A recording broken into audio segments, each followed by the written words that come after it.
इंसान तब तक नहीं हारता जब तक वो हार नहीं मानता। देखिए, ये शब्द भले ही विराट कोहली के हों, लेकिन इसे जी मोहम्मद शमी रहे। वो शमी जिनका विराट रोहित की तरह टीम इंडिया में सिलेक्शन नहीं हुआ। वो शमी जिन्हें अगरकर ने कहा कि हमें तो पता ही नहीं है कि साहब इनकी स्टेटस क्या है, ये फिट है अनफिट है। वो शमी जो हर बार परफॉर्म करते हैं, लेकिन भगवान जाने क्यों हर बार सबसे पहले इग्नोर कर जाते हैं। वो शमी जिन्होंने आपको ऑलमोस्ट ओडीआई वर्ल्ड कप 2023 जिता दिया था। वो शमी जिन्होंने आपको चैंपियंस ट्रॉफी जिताया, लेकिन उन शमी को जब दरकिनार किया गया तो शमी ने कहा कि अब शोर गेंद मचाइए, और गेंद मचाई है। शमी जिन्होंने बार बार कहा था कि मैंने आईपीएल खेला, मैंने चैंपियंस ट्रॉफी खेली, मैं दलीप ट्रॉफी खेल रहा हूं, मैं रणजी खेल रहा हूं, क्यों नहीं खिला रहे हो मुझे। अब शमी गेंद से परफॉर्म कर रहे हैं। पहले ही मैच में 7 विकेट निकाल दिए रणजी ट्रॉफी में, और 7 विकेट निकालकर सेलेक्टर्स को एक स्ट्रॉन्ग स्टेटमेंट दिया है कि तू कर ले सितम, तेरी हद जहां तक है, मैं करूंगा परफॉर्मेंस मेरे इंतहा जहां तक है। तो ये सोच रहा है कि मुझे बॉयकॉट कैसे करेगा, और मैं ये देख रहा हूं कि इस परफॉर्मेंस के बाद तो इग्नोर कहां तक कर पाएगा। पहली इनिंग में 3 विकेट और दूसरी इनिंग में 4 विकेट, और मोहम्मद शमी ने एक स्ट्रॉन्ग स्टेटमेंट दिया है डोमेस्टिक क्रिकेट में, बहुत स्ट्रॉन्ग स्टेटमेंट। अभी हमारे ही चैनल एनडीटीवी पर अजीत अगरकर साहब आए थे, और अगरकर से पूछा गया कि भाई साहब शमी को क्यों इग्नोर कर रहे हो, तो कहा यार वो फिट होते तो टीम में होते। अब शमी कह रहे हैं भाई साहब 7 विकेट निकाले, पहले इनिंग में 15 ओवर गेंदबाजी की, दूसरी में 24 ओवर गेंदबाजी की है। अब 24 और 15 जोड़ लीजिए साहब, 40 ओवर जो गेंदबाजी कर ले रहा है, क्या वो फिट नहीं है, क्या वो हिट नहीं है? और जो 7 विकेट निकाल रहा है, क्या वो टीम में होने की जगह नहीं बरकरार रख सकता? और अगर रख सकता है तो फिर आप सीधे सीधे कहिए कि आप किसी और वजह से बाहर करें। मोहम्मद शमी के बाहर होने पर सवाल इसलिए भी उठा था क्योंकि शमी को बाहर इस बात के लिए नहीं किया गया था कि शमी परफॉर्मेंस नहीं कर पा रहे, या शमी की जगह नए बच्चों को ले जाया जाएगा। अगर आप ये स्टेटमेंट देते तो समझ में आता कि भाई ठीक है, हमारे पास प्रसिद्ध कृष्णा है, हर्षित राणा है, आकाशदीप है, अर्शदीप है, देन वी हैव बुमराह, सो हमारा बॉलिंग लॉट अभी ठीक ठाक है, हमें शमी की जरूरत नहीं है। ये कहते तो समझ में आता। शमी को बाहर ये कहकर रखा गया कि वो फिट नहीं है, पर शमी अब फिट है, शमी खेल रहे हैं, शमी बल्लेबाजों के साथ खेल रहे हैं, और शमी ने अगरकर को कह भी दिया कि भाई साहब आप अगर नहीं देख रहे तो बिल मेरे नाम मत फाड़िए, मैं आपके कान में आके थोड़ी ना कहूंगा कि आप मेरा सिलेक्शन कीजिए। एंड आई थिंक अब इसके बाद शमी को लेकर आवाजें उठेंगी कि क्या शमी को सही से ट्रीट नहीं किया गया। वो खिलाड़ी जो आपका सबसे बड़ा मैच विनर था, वो खिलाड़ी जो आईसीसी टूर्नामेंट में आपके लिए सबसे ज़्यादा विकेट ले चुका है, वो खिलाड़ी जो लगातार परफॉर्म करता है, उसको आप नहीं खिलाएंगे। आपने उसकी फिटनेस को लेकर बार बार सवाल खड़े किए कि वो अनफिट है।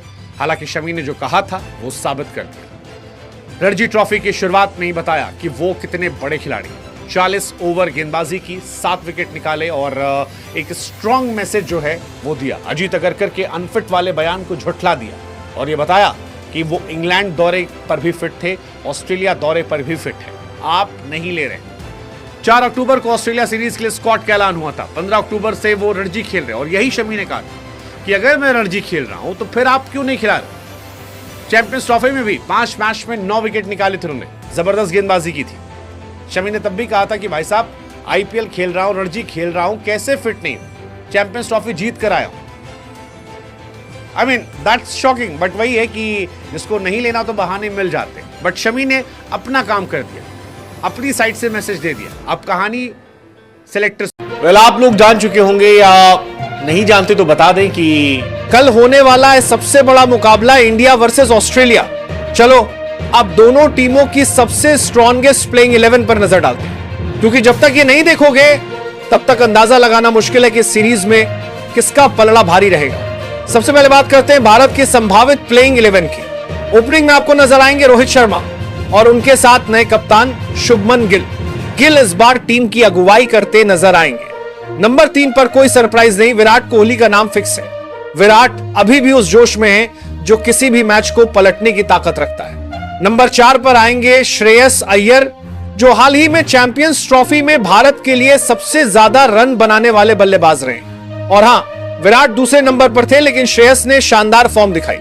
नंबर 5 पर विकेटकीपर बल्लेबाज के तौर पर केएल राहुल की वापसी तय मानी जा रही। अब बात ऑलराउंडर की करें तो हार्दिक पांड्या चोटिल हैं और टीम से बाहर हैं। उनकी जगह देखा जा रहा है नीतीश कुमार रेड्डी को। इस खिलाड़ी पर सबकी निगाहें रहेंगी क्योंकि मैनेजमेंट उन्हें हार्दिक के लॉन्ग टर्म रिप्लेसमेंट के तौर पर देख रहा है। अगर रेड्डी यहां अच्छा परफॉर्म करते हैं तो उनके लिए बड़ा दरवाजा खुल सकता है। यह सीरीज यंगस्टर्स के लिए बहुत अहम होने वाली है। क्यों? क्योंकि ऑस्ट्रेलियाई कंडीशंस में खेलना खुद में एक टेस्ट होता है। पेस, बाउंस, स्विंग सब कुछ मिलेगा। और याद रखिए 2027 का वर्ल्ड कप अफ्रीका में है जहां कंडीशंस कुछ ऐसी ही होंगी, इसलिए यह सीरीज एक ट्रायल जैसी मानी जा सकती है। अब बात करते हैं स्पिन अटैक की। यहां अक्षर पटेल की एंट्री लगभग पक्की मानी जा रही है। रविंद्र जडेजा को पहले ही साफ कह दिया गया है कि टीम फिलहाल अक्षर को प्रायोरिटी दे रही है क्योंकि मैनेजमेंट मानता है कि वो मौजूदा हालातों में ज्यादा बेहतर योगदान दे सकते हैं। उनके साथ कुलदीप यादव भी जरूर खेलेंगे और इस सीरीज में वो एक की बॉलर साबित हो सकते हैं, खासकर सिडनी जैसे वेन्यू पर जहां स्पिन को थोड़ी मदद मिलती है। अब आते हैं पेसर्स पर। जसप्रीत बुमराह इस सीरीज में नहीं खेलेंगे, यह भारत के लिए बड़ा झटका है। लेकिन मोहम्मद सिराज, अर्शदीप सिंह और हर्षित राणा ये तीनों तेज गेंदबाज फ्रंटलाइन अटैक में होंगे। हर्षित राणा वुड और एलिस जैसी मजबूत ऑस्ट्रेलियाई पेस अटैक को टक्कर दे सकती है क्योंकि यहीं से ही सीरीज की दिशा तय होगी। बल्लेबाजी अपनी जगह है लेकिन पेस अटैक की गहराई ही ये तय करेगी कि किस टीम का दबदबा रहेगा, भारत का या ऑस्ट्रेलिया का। ये थी ऑस्ट्रेलिया की संभावित प्लेइंग 11। तो दोस्तों अब आपकी बारी। टीम इंडिया की प्लेइंग 11 क्या होनी चाहिए कमेंट्स में लिखो। और पहला वनडे मैच कौन सी टीम जीतने वाली है, इंडिया या ऑस्ट्रेलिया? कमेंट करो जल्दी। और वीडियो पसंद आया तो वीडियो को लाइक और चैनल को सब्सक्राइब करना ना भूलें और हाइप का इस्तेमाल जरूर करें। मिलते हैं अगले वीडियो में।